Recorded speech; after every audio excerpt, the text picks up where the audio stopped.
ɔyɛ nkwa nti so yɛ kan John honom na yɛ kan yɛ ya Bible say ni mu ana nkwa wo na saa nkwa na ɛwɔ ni mu no ɛyɛ nipa han na ɛhan no ɛhyerɛ esum mu na esum na ntimi anya de ba de ɛni ne so nti number 1 Jesus is life say Yesu yɛ nkwa de a na so ɔkwati Yesu a wɔyɛ nkwa no ɛwɔ wabrabɔ mu a sɛ na wabrabɔ besi anya afa because John ne ka kyerɛ sɛ wankwati asɛm na anya biribi biara wɔyɛ ya na sɛ enipa kora yɛ bɔyɛ no ne de ma yenya nkwa was because of the word sɛ enya asɛm na because also wankwati asɛm na anya bibiara ɔyɛ enya asɛm na anke yenya nkwa yankwa nyina hyase efiri Awurade mu ente nipa bibiara ɔbɛpo Awurade wɔ na brabɔ mu no oni nkwa ete sɛ de edua esi hɔ na eman ebata dua no sɛ yɛ mpan ne man ne mfiri dua ne ho ntɔfam a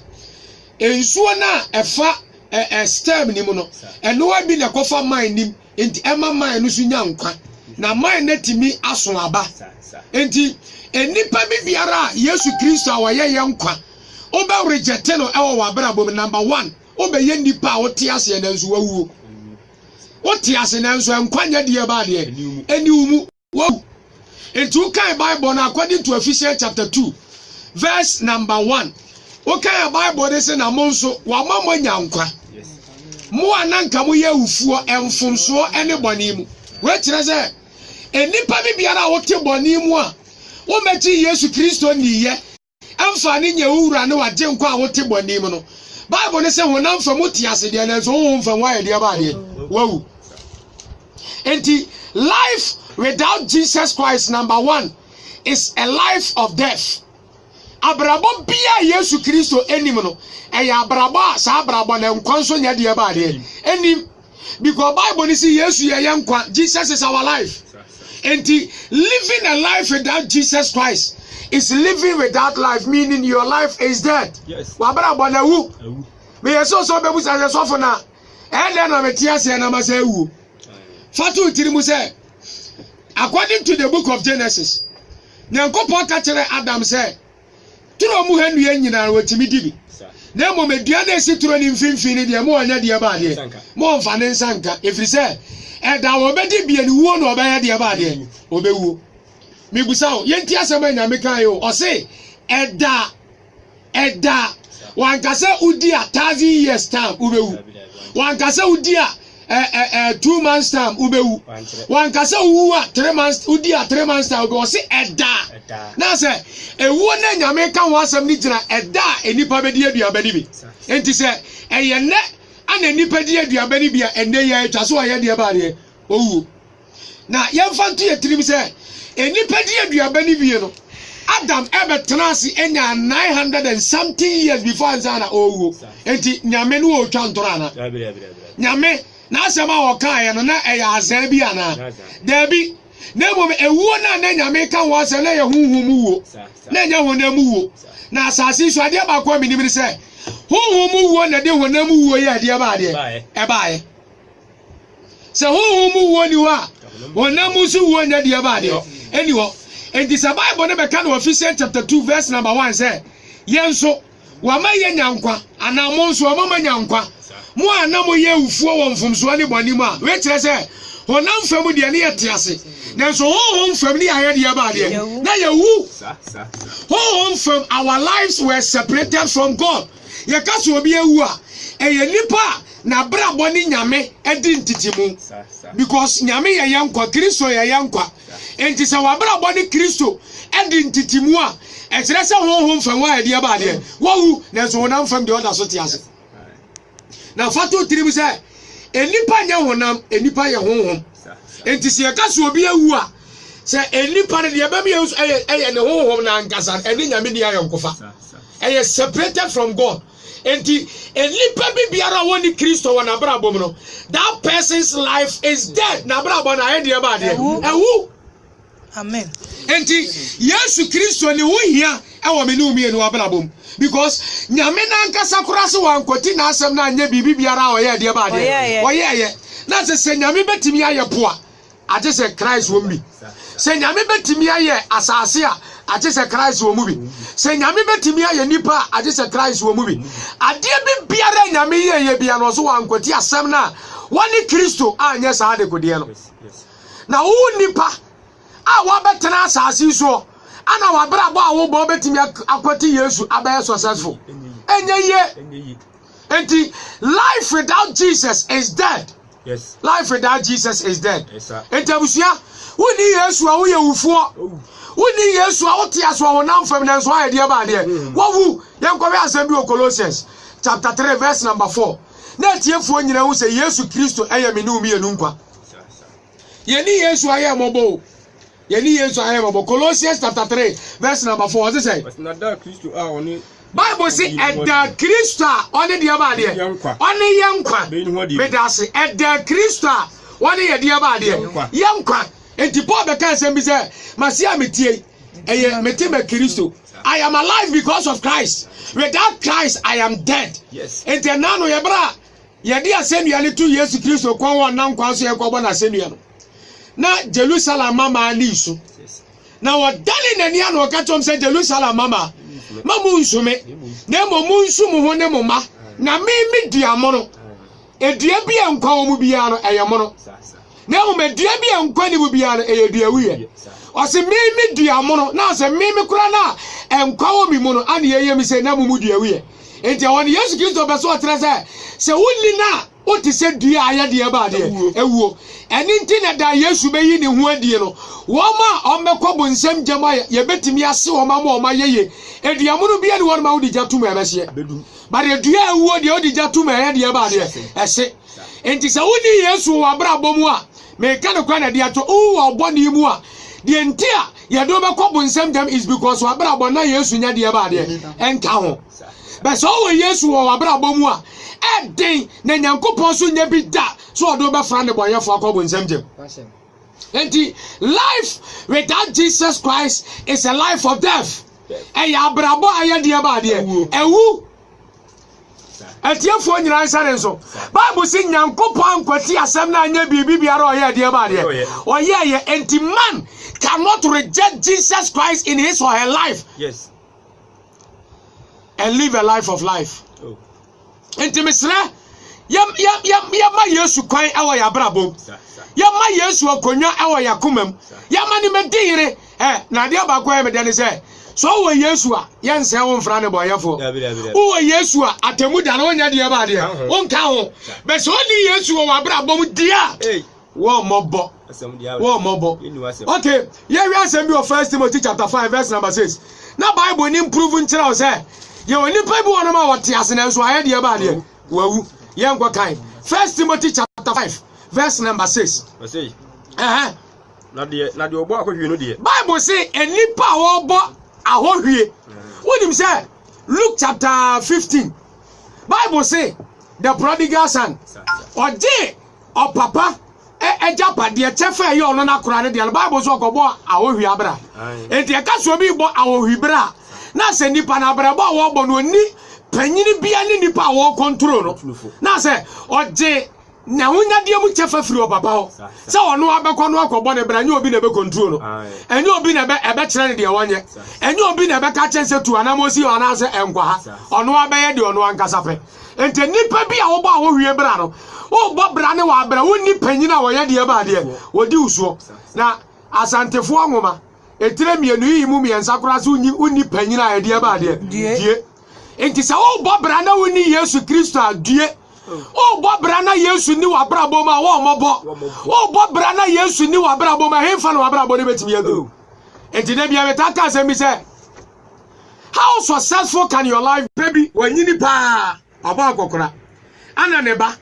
ekwa ni nche ko busa se papa na mo pen so kra na computer ni ho na technology enya ma wi asesa mo pen so na TV ni ho mo pen so na eniama enne ekeni pa wo abrabo ma eniama ye easy ma no wona mfem no na bi ni ho se na musi bo mo bra afa enti na mo ni je ana papa ni so busa ne ba ne se me so mi busa wasem bi so ye pen so na empire body nyame asem yemfa ni agoro ye penso na nyame suro yemfa ni agoro ye penso na nyame ho do afa yakoma mu nomum enti mesumi gusamo enti ene isa na mo nso mabra abonete e wa bra mo bobra wa bra nyame suro nim mo bobra wa bra nyame ho do nka mo mo bobra wa bra ya pu nyankopon e wa ya bra bo enti musumu musa sa na mo nso mabra abon esitie fa oh papa na dwene enti abusia wo bobra na Yesu nim a wo mobo man kan kire wa na meboa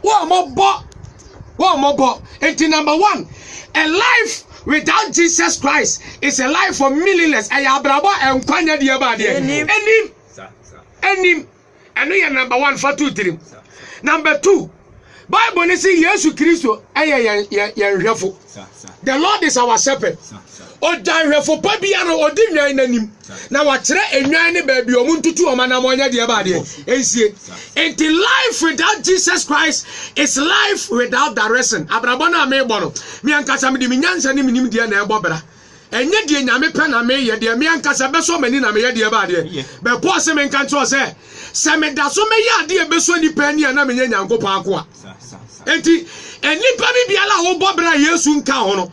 What is enwan ya ekọ adidie wa abere dwahwefo bi anya de ba de enka wo mo mi busawo se na enwan na bra bo besimi ayafa aboa bi etimi ti wo mo we aboa bi etimi fa wo no mum pataku ba obeti wo ma ye de ba de awe ba se mi wo Yesu a oye dwahwefo edi ma bra bo anim kan a abusia me mo bra wa bra mefom kwan da me mo bra wa bra me kwakoto obonefo ni so hwemu da me mo bra wa bra me kwakoto obonefo ni fidie mu da. Why? Because o dwahwefo no ye Yesu Kristo no o di manim kan kire me ba bia me ntuma na mo nya de ba de ensie. Enti life without Jesus Christ is life without direction. Enti Bible ni si nyame asam ye me na ase kanea na sa asam ne ba e kire asam ne na be kire ba bia de wana mo ba ye de ba de ebesi. Enti se oni Yesu a abusia wo mobo e wo wa brabom wo mobo e wo wa setena mu. Forget about education, forget about money. No kwara make a tro so wo go school who ska e no nkire se de Yesu abrabom a wo benya no sa ne ma no betimi de abelo no anka Zacchaeus enya ni sika o ma hwe Yesu akira kwan anka Matthew Yesu nuru o mo nka nche se dimachi e ma wonye sika ho nsole medi Yesu achi anka Peter Yesu nka onka nche Yesu se frimi nche kwa na me de boyeni o peso bedi Yesu achi danse obeyi nam. Enti abusia, you need Jesus Christ in your life. Amen. Yesu wa you need Jesus in your life. Yesu wa brabom because ya bobra na Yesu nkan ho a ya mobo abrabo na wo bon se Yesu nkan ho a wo ti se ni frani ya wanam na won kuta poma wo ti se ni frani ya wanam na ni pa bia nka ne ho imagine de na brabo be wona mo amanamu no obaye de ba de because Bible is say ni friend kwanya amanamu no obaye de ba de obeto enti you need Jesus in your life. Welcome Jesus into your life. Abusia yankwa number 3. Life without Jesus is life without light. Same bobra na Yesu nimu a mabra bo nyina Yesu munko a because o ka Bible ni say Yesu say me wo wiase me ni wiase han all the way sitie no me wo wiase me ni wiase han. Okay enti me pese o te ade bi o sa ade bi nso yankwa hwe asem bi wo John chapter 11 verse number 9 ni yankwa hwe de kanea eye John chapter 11 verse number 9 ma honya ha ma John 11:9 as I say 11 verse 9 I say na Yesu bua se ni say na Yesu bua se enye don hore du mienu na ewo enye don hore du mienu na woda ba akube mu bi nante awia na se obi nante wa bra eye han mu na wo nante a yentie ni yo Bible say nipa bi biara wo nante wo han mu no onya de ba de onsunti efiri se wiase han ohun wiase han na se obi na manadua na se Bible say obi ena manadua osunti efiri se han ni nimu han nya de ba de eninimu abusia se wuli Yesu a wa bela bo nyina Yesu munko a o obe hwinti da bia obe to amane mu da bia wa bela bo eyesum Yesu Kristo ye wiase ya ntini ya che na ye born na senu yemu no entamara so odemo me kire se owu ye no Bible say esum duru wiase why because wiase hane wa ye de ba de wawu wiase. And the life without Jesus Christ is life full of darkness. And ya brabo esuma ya de ba de asemuma. In the Bible say so obi nante wo han mu a onsunti. But the on nante wo han mu no nante wo sumu no ya de ba de osunti da bi obeti ato. Why? Because Jesus Christ nka na balabo. Abusia maami a wutie me. Papa wutie me. Mini aba ma. Anse suma se wa balabo mu ma. Anse uhunu baby a wutu anamo kresi. Anse uhu abelabo ne kwan kura wonfa so a wo ma abelabo no. Why? Because you have rejected Jesus Christ in your life. You cannot reject Jesus in your life and live well in life. You cannot reject Jesus in your life and live successfully in life. Why? Because he is light. You need the light to know where to step. Kania so be hunu baby just so to anamo ye de ba de esi me kai si Yesu saro kania de ani je ba Yesu saro se ye di akura na edum lighter obetian and Thomas who's a light na ba akura ye be die no obo so bi adimirika yaso kania no na se enipa kura wonam fam se wo bobra na se kania nka ho a na sa brabo le kura ni je anya de ba de eni ho enti nipa bibiala wo bobra na bepu Yesu a wo ye kania no wo brabo ni je anya de ba de eni enye school na de ani je ba o ana enye sika so na de ani je ba because nipa ebetimi anya sika na ani je pa nkasa ye frɛ na ani je wonya de ba de oni bi Yesu da wona kwa wesa amina obi anya sika twa so onya nyina so da wona osuro oda wona atole ne ayem sisi ne mena bonko a abusia you need Jesus in your life. Unya Yesu o abrabom ma Yesu kwan no medi wakoma mu hene ma Yesu kwan no me control your life. Yes. Enti ehai edi anije soronko na eba edi anije soronko na eba adenti na o ma Yesu kwan o abrabom. Why? Adenti na o ma Yesu kwan o abrabom na won fa anije soronko me se o abrabom a adenti na o ma papa ne kwan o abrabom na wo me di wa brabom hene emfa wo nko da ni tiemu na pese opu Yesu Kristo se na wa brabom be si aya afa ebisa Bible say ejada nkwati asem na anya bibi biara o ye de ba de God himself did not reject the word e wo de o ye biam. How much possible say nipa na betimi a reject asem na oni ni Yesu etimi abobra ma na ye how possible? How possible? You need Jesus in your life. Education is good, no doubt about it. Yes. Money is good, no doubt about it. Yes. But you need Jesus Christ in your life. Amen. We hear Jesus o abrabom. You can't me find the about there. Can't me find the about there. Emma. You need Jesus in your life. According to Ephesians chapter 2 verse Ephesians chapter 2 yankan verse number yankan free verse 14 neighbor as I say onyankopon ni nipa nka bomu ono ne asumdie Bible say Kristo ni yende ba de and life without Jesus is life without peace. Yes.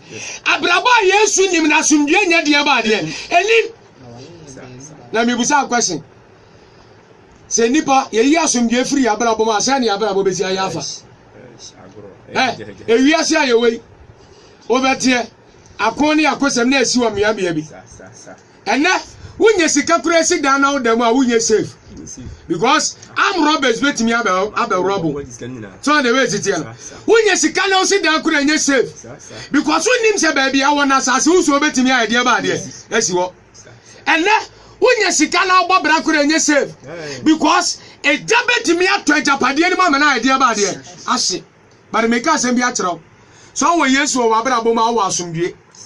No kra na make a chero. Ye wo wiase asumdue. Ane ye wo Kristo mu asumdue. So the way it no. E wiase asumdue gina. Se like makwa adwuma na ye ya amame. many aji why because me quite money atomi niema 10 billion ya atomi niema a huge amount of money me nyeska dia tumi botom e wiase asum die gina wonam famu niema me ya dia ba de me wo na so me kan ko na dia kire se sa niema ya me mo bosu se woni sa niema ni bi kura na wo Yesu a woni je enti ni beti mi busa se na sister yi wabera bona nkasa. What is the foundation of your life? Dia ba dia no wabera bojina so a because as a BBM no eri ya dia ba dia eje catcher say Jesus is the reason for my laughter. Yesu Kristo ne me sidie nyina akofale bai because me wo Yesu a me wo asumdie. Life without Jesus is life without peace. Yes. Ye asumdie o because ye beto aba na manfo no na mo ye campaign ye asumdie. Obi amomodi aso be ma asumdie aba abusia se Ghana pu Yesu a ye nya asumdie na wo se Ghana hwe Yesu atira kwan de a ye nsa be ka asumdie na ye de ba de ye pen. Why? Because he is our peace. Yes. Onene ya asumdie. Amen. And you need Jesus in your life. Yes. To have peace.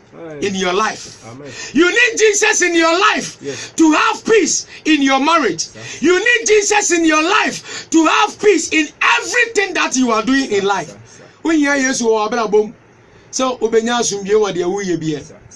You need Jesus Christ. Yes. Because he is our peace. Yes. Onene ya asumdie. Amen. Now the next point, Bible say Yesu Kristo say onone enkwa pa no. The obedience upon ni be a common ya dia ba de. Ene no. Na de wanya sa pa no enti dem de kwan say na no ka kire enkofo kokko na twa no wa say. Moja no di man na wasere so. Na wo ya dia ba de. Owi. Na me de me se mo say panu aya me hona ma me de be man do obedi bi no wanya dia ba de. Ongu abusia. The whole world is hungry. I come the wiase nyina. Na idea best satisfy the hunger of this world and education. Because a nipa ko school kwa nanso e come the wiase na nipa ntimi mfani school. En solve e come the wiase. Le brother make a tell. The entire bi mu ko school ni say the be your man education ni so be boa. Ama problem e wiase wono e wiase aye solve every sa problem nim nanso mo na ye ko school mo na wiase how ye de ba de doso mo na wiase how does because we have rejected the Prince of Peace. The odi asumdue ba de o ya asumdue ni aye de ba de ya bono enti wiase ni asumdue. Jesus is the bread of life. Only enkopa no nipa bi bia na obedi sa pano ni bi na komo nya de ba de ene ne da abusia unia sa pano ni bi wo abrabom. You need the bread of life in your life. Unya nko pano ni wo abrabom. Israel for di man na wasere so munyina wuwi but ye de asedanka nyankopon se enko pano na ye die no ewrade de ye ejuma ye no asase so nyina wi a Bible ni nkase ye wu na emu wose ye da ebere sem no wanyane ya mai nipadua foforo ame yakwaji abasobode akwadi dawa eni awieye awa na henie mu. You need the bread of life in your life. Intina no ka to ba ne say wonim nipa kora wo se wo say mani nso ebi no ma ka be ma no na me ka to say nso ya wote won na abesa no wonu ma nsu kom sa ba ye de ba de ebedew na mimi nsu a me de be ma no wonu ma nsu kom nya de ba de ene oda. The whole world is hungry. E come di wiase nyina. Why na be ma wiase aduane adi? Me ka no kwa na di akero. E come di wiase no. Enye sika na di feed no. E come di wiase no. Enye school ani e betimi di feed. E come di wiase no. Enye bibia. Eni se di Yesu be ma wiase. Eni se be kanfu Yesu ama wiase. Eni se ye be preach Jesus Christ to the hungry world. Na se wiase ti Yesu tumu a. E wiase and one son one. Every comma yet the about it, a do one. Jesus is the bread of life. Papa, you need Jesus Christ in your life. Mommy, you need Jesus Christ in your life. Life without Jesus is very, very terrible. Life without Jesus, a very, very serious one. Man can't tell one and say, nay, you penny for the answer to say, education is the key to success. Meboa. You can't just say ye dear Nina Esafoa any school. Sani dia to your team. And it's an hour. Now do be go school, but so yana pano got one go school. No actually about the Sia Crowns. A credit the Americana de Abanesan. One go school and I won't telefia. One go school and a windy. One go school and a mabopa. Baby a grand and Biana de Abanesan. Why because when him say one go school won't him doctor now open. One go school and a dart say. One go school and a brabon for so be and Timina de Abade. Emma so and only a wagner. I'm not saying education is bad. And only a wagner. So the way it's here and none any wagner. But me can you mean him look at the actual life without education.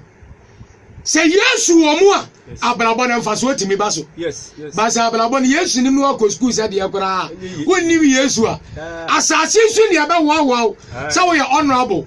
Assassin about wow. So would dimu. But Udimu, and Timmy Fanco Piona Miani. And Timmy Maunia Basobody or Christo Atemo Janani. The Grand American. And Timmy said the old Tata. So be go school by a lawyer or be go school by a doctor. Sana fenya me some so ya dia ba dia. E ta akura so be huna rade. Because e japade e sombo. Obi de mawa wo kun eno so di Kristo be mawo. The best legacy you can give to your children is not education but rather Jesus Christ. Yes. E japade e sombo be media ma o ma enye school enye sika enye dan and so di Jesus Christo ebe ma ho because am Roberts ba da mu be wiawa o mutimi wia usika o mutimi wia certificate o mutimi fa mobile phone but me nim die akromfo akone dem akowia no na wodi so ba bonten so o ma wia mi o ma wia Yesu e bi sida na bi so nya de ba de en sida but ye nyina ye te Ghana na ye te say antoanya ma ye de le ba amanfo dua na obi akoye de ba de obi akoye but Yesu de anya de ba de ye nya no yes amen ye nya no hallelujah be na wia Yesu da powers amen ata yisi so bon kro no ni we wia wo na mfa mu bibia bi pe na so besi ne ata intimi bia na no nka se me ko obi da nu o Yesu na wia sa Yesu ne it is impossible. Yes. How be for now sakra entiam adofo like me can say yamba Yesu kwan wa yabrabom yamba papa ni me din ni wa yabrabom because abrabo na ye bone se won kan wa ye mobo ampa o on kan wa ye mobo Bible say for we are complete in him ni mu na ye wie paye me kan say tamani Yesu so wanya misun ya taka se bi trese be me bia unwale ya wonya complete. Who told you? One catch it. I don't need any woman to be complete. I don't need any man to be complete. Bible says for we are complete in Jesus Christ. Yes. Wow. And now Obana beka be ma wani we pay. Bible says Yesu muni ayade e ba de. We pay. Obi awale oni Yesu na bla bonya complete. Edija. For we are complete in Jesus Christ. We are complete in him. Wait till I say with Jesus Christ, and I don't need any other thing again. Because Yesu ba mablabo we pay. And this me Yesu me here be apart from Yesu Christo be. Because on only po ba mablabo mama brabo ya dia ba de. E we pay. Wa ko school body gra wa brabo we pay. O wale wa brabo we pay. O sika wa brabo nya dia ba de. Enye pay. O wa wonam famu ni ema nyina wa brabo nya dia ba de. E fi say Yesu oba ni pa brabo me ma na brabo we pay no nya dia ba de. Oh my. Yes. Oh my. Abusia, you need Jesus Christ in your life for your life to be complete. No plan make because nyame bo ni pa ni pada ho ontimi ntonenza ontimi ntonenai ontimi nkasa ontimi nyawe but ekopem bre nyame ho me ne nkwa mi gu ni pem no ansa na ni petimi aya de ba de akeka no enti se ni pe ni nyame wo na bra bomu a na bra bo no ontimi nkeka no na mfa so bi aso nya de ba de eni so o ti se statue bia uni Yesu abra bomu a o ti se efunu wada wona pa na sum kura wanya de ba de on TV. You need Jesus in your life. It's all about Jesus Christ. Enye ni baby an wasam ne ka Paul say enye ye ho asam na ye ka efiri say asam be tena fidie so na me di me ho adanse e kire wa me wunyi ni pankwa obo me di girlfriend abayifo nsuro obo me di girlfriend emfa nkwaje ma obo me di girlfriend emfa oje ne fa wodi enya de ba de there's a Bible say edi ba ku pe bi no odi aba ye sasa e bo say di na ekoto de nyina anya de ba de enkoto Jacob enu ne edi ba ya Jesus Christ busa enu ne edi ba ya Jesus Christ wa wutie me ka bi enu edi ba ya Jesus Christ kremonia for put Jesus Christ. Power belongs to Jesus Christ. Abusia, you need Jesus Christ. Yesu wa brabo. Yesu wa brabo. Me kai crusade ya ne ye no Kumasi. Papa ka asem bi se, wo ye kremonia, hweye na wa ma wa no antia Yesu Kristo da. Nim na wonim, enti na okeka de okeka no. Mechanical na dia chro wanyi na ni a wo bese wanyi na ni abewu oboni makobo nsem jam na mum de waje na dia bia no atwam afratemu o twa na afratemu bibusa mo Yesu ho asem dodo sai ana wo korua mu ana wo Quran mu na Muhammad ho asem dodo sai ana no so wo Quran mu wa wudi adanse check it for yourself say Yesu ho asem do so ten Muhammad no kura na make it Abusia, you need Jesus Christ in your life. Bible say na ye ne wo Yesu Kristo mu ni de afobo bi anya de ba de eniwo mati Yesu adie Awurade ba so bebu wiase atan a ye mu matan fa me nkobo nsem de mu ta be so ni Yesu Kristo dia atemu da ho ye de ba de Romans chapter 8 atemu da ho twem Romans chapter 8 verse 1 ye mi on de kan kakra Bonifafiri ni Nyankopɔn ho Bonifafiri ni Nyankopɔn de ba de ho mi yankwai eni afei afobu biara ne ho afobu biara ni ho ma wona waji Kristo adi ma ye ne ya ji Yesu adi afobu biara ni ho na se ubu mi fa anya de ba de enye ye what dem ko bo nsem dem anya de ba de why because my brother ni Yesu ya de ba de basa brother na me bo ni Yesu nka ho a ye be bu mata de ma ko bo nsem dem why because my ni Yesu Kristo en abusia ma Yesu kwa wa brabom ye Yesu awa wa tu e wa brabom yes katire Yesu na wie se Awurade sa woni ma brabom ma mawu woni ma brabom ma me ni asundue woni ma brabom ma me ni anije woni ma brabom ma me nante osumu Awurade be di ma brabom hene me ma kwai. It's never too late for you.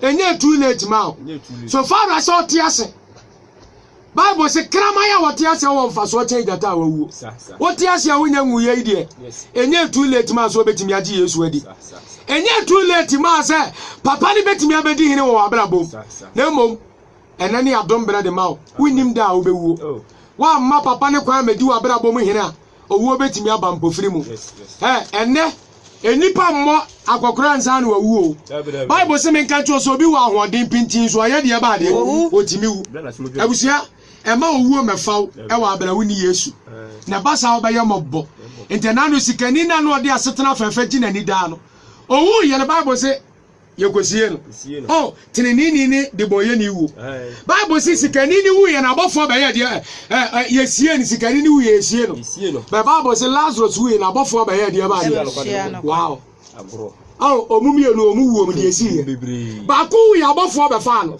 ba ku ye so Bible say ye de ba de yesie ya na Bible say sikani ni tu na ni wa sama no unse Lazarus tra eja Abraham kukum ana wode ni kase tent eja Abraham suma Lazarus no fa na nsaten ba ku mo so meka metatere maso efise ba bi a me wo no mi hu amane mi busa question se me de me nsaten abo nsuom na me de beka o tetere maso a ebetimi akwanti utes besa hitimi kura ebetimi akwanti utes we tire se ba bia na sikani ni wo no o ye de ba de obre enteni pa wani Yesu ani na wuwa sa na wabra boye wani Yesu ani na wuwa sa na wuwa ti wabra bobe o bra uhuna amane o tware wo se sa na wabra bobe na de amedane say Abraham ka chense eku kese bi dan na wontam ba bia ye won yentimi ma mo nchen na ba bia mo nso mo no mo so ntimi nya de ba de entimi ma o sa na te de amesre anka soma me biem na me ntamre wiase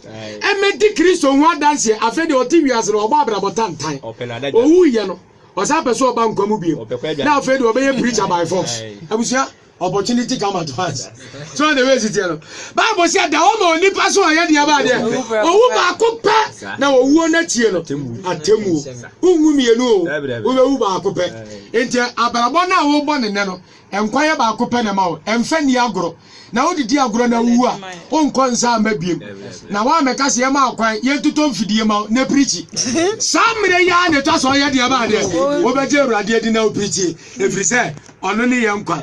Life without Jesus is very terrible. Accept Jesus Christ into your life and your life will be joyful. Urade Israel onye okese na o fa mfra adumu nkwa adumu e wo Jesus Christ di ne mu. Amen. Bon sem kese ya Amino.